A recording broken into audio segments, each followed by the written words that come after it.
দেখছেন প্রাণ juice presents প্রবাস কণ্ঠ প্রাইম নিউজ।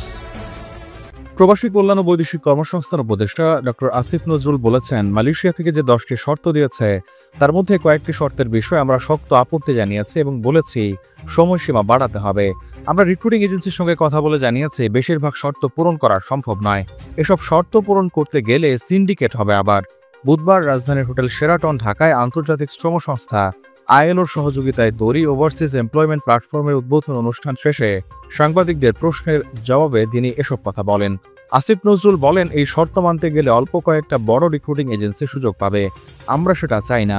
আমরা চাই সুযোগ যত বেশি সম্ভব যেন অবারিত করা হয়। এজন্য আমরা এই শর্ত শিথিল করতে বলেছি। তারা আমাদের আশ্বাস দিয়েছে তারা এগুলো বিবেচনা করবে।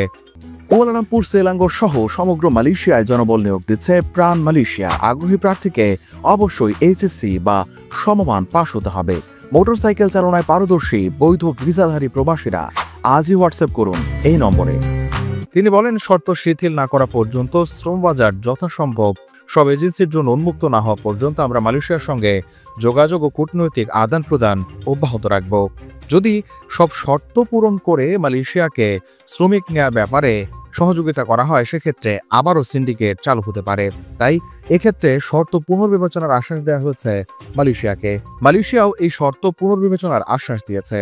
বাংলাদেশ থেকে কর্মী নেওয়ার ক্ষেত্রে 2022 সালের আগস্টে পুনরায় কলিং ভিসা খোলা হয়। এরপর প্রায় 2 বছর কর্মী পাঠানোর পর 2024 সালের 31 ডিসেম্বর বন্ধ করে দেওয়া হয় শ্রমবাজার। এরপর থেকে চলে গেছে বাংলাদেশের অন্যতম বড় এই শ্রমবাজারটি।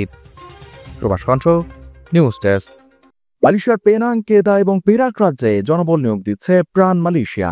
আগ্রহী প্রার্থীকে অবশ্যই এইচএসসি বা সমমান পাশ হতে হবে। মোটরসাইকেল চালনায় পারদর্শী বৈধ ভিসাধারী প্রবাসীরা আজই হোয়াটসঅ্যাপ করুন এই নম্বরে।